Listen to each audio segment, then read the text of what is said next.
Hey now, it's the Rob from 106.1 KISS FM alongside my broadcast colleague. Hey, what's up? It's Eric Warnes from WKDQ. Time for another edition of the Enhancement Talent. Hope you had a good weekend, and boy, are we excited for Raw tonight. Yeah, something like that. No. I'm not. You know what? That has been the problem the last few weeks. I don't want to sound like one of those guys that just dogs everything WWE does. You've heard enough of us saying good things about what they do. We love wrestling. But I think at this point, we're in a bad time right now.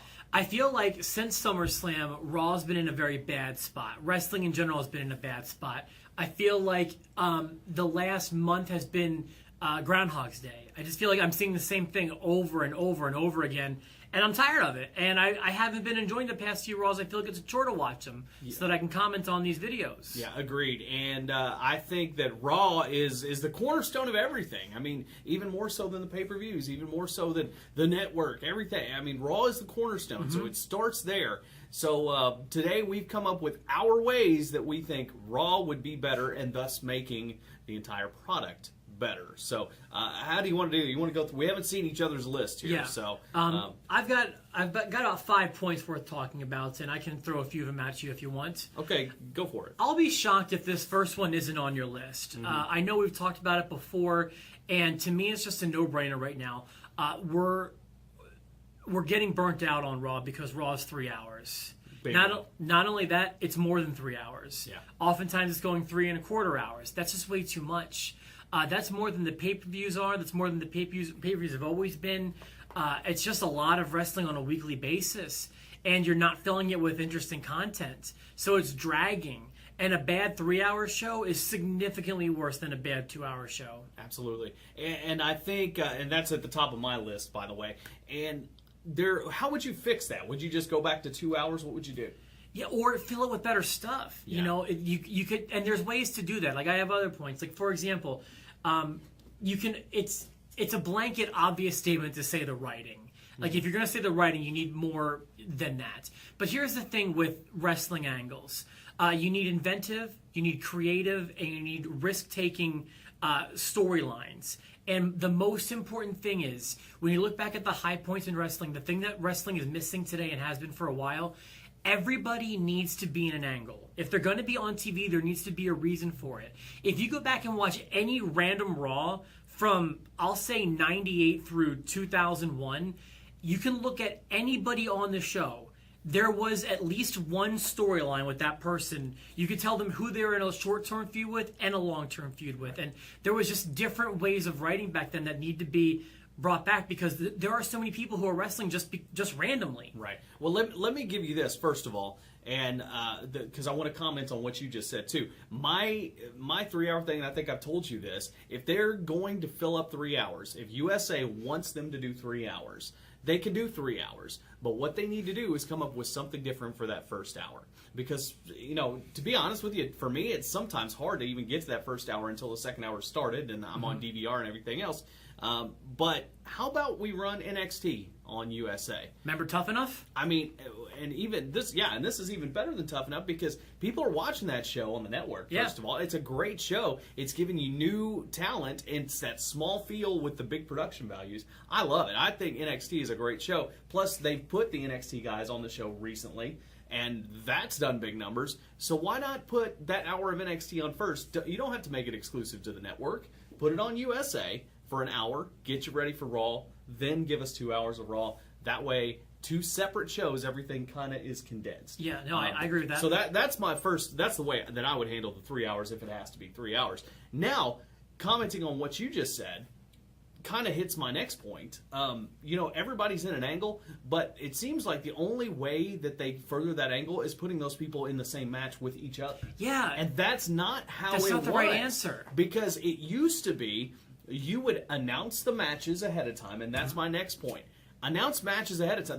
They flirted with that the last couple weeks, giving us those matches that are coming up on Raw that week, and it's been a little exciting. But don't give me, hey, it's Cena and Orton, and then we're going to go, great. Why do I want to stay up and watch that? Exactly. I've seen it a million times. So many times. Announce the matches ahead of time. They don't have to do anything with the angle, but later on you can further that angle even though you're having different matches. Think about this. I went through some of the card just some of the roster and put together matches that I don't even think we've seen. But think about if they announce these matches ahead of time, you might be excited to see them.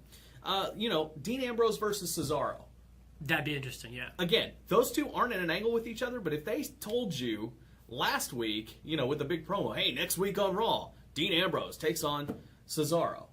Okay, I'm going to tune in and watch that. Right. That's exciting. Now, during the course of that match, you can further the feud with Ziggler and Cesaro, or wherever you're going. You can further the feud with Ambrose and Rollins in that match or later on the night. Or sometimes just having the commentators explain backstory. Exactly. I mean, you can continue with their storytelling just on the commentary. What if you throw this one out there? Here's a match for this Monday night. Dolph Ziggler's taking on Goldust.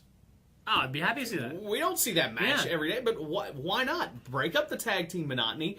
Throw two champions in there against each other. And then, the Miz's stunt double can be, can show up and do something. Exactly. Or even do commentary. Even a Cena match might float your boat. Cena versus Titus O'Neil. Hey, Titus O'Neil hadn't done anything. He's a jobber, right? But who cares? If he's going up against Cena, haven't really seen that match. I'd be interested in that. Absolutely. So anyway, announce the matches ahead of time. On kind of the same page as what we're talking about, I could even go for more time between pay-per-views, and that will help Raw, and I'll tell you why. That will give Raw more big match opportunities, more time to tell their stories, and also more things that they can do. I feel like 8, maybe as much as 10 can be good, but there's too many right now. And hey, I'm glad that they're down from 14 again, or even 16 they had, I think, one year in 2006. Either way, if you have more time between those big shows, your little shows are becoming bigger.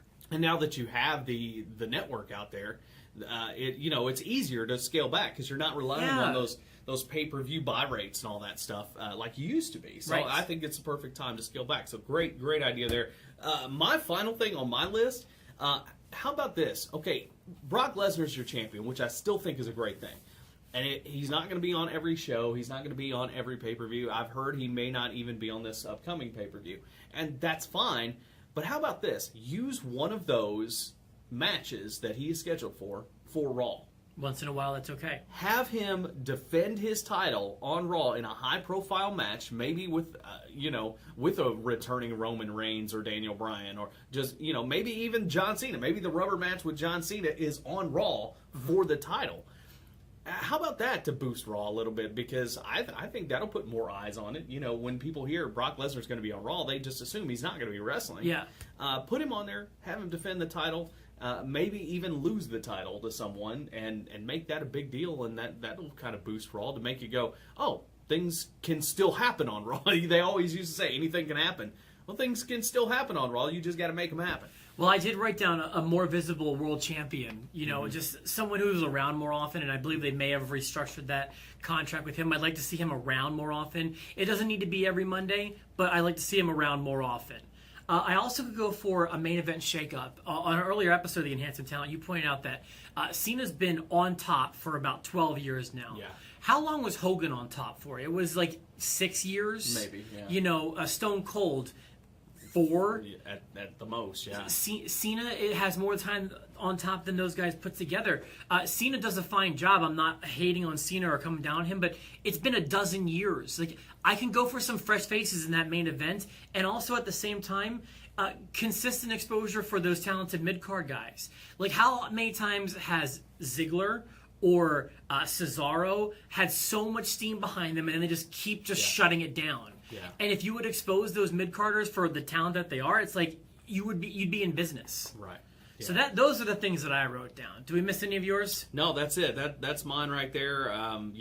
We can all hope on it, but who knows? This was the definition of why we called this show the Enhancement Talent. We're just two guys trying to make wrestling look better, trying to make other people look better. Heed our advice, Yes. WWE. Yes, please. We are the ones watching, and I'd like to say we're going to watch forever, but it gets harder and harder every day. It really does. So, Sometimes. Yeah, but it goes back and forth. But thank you for watching this episode.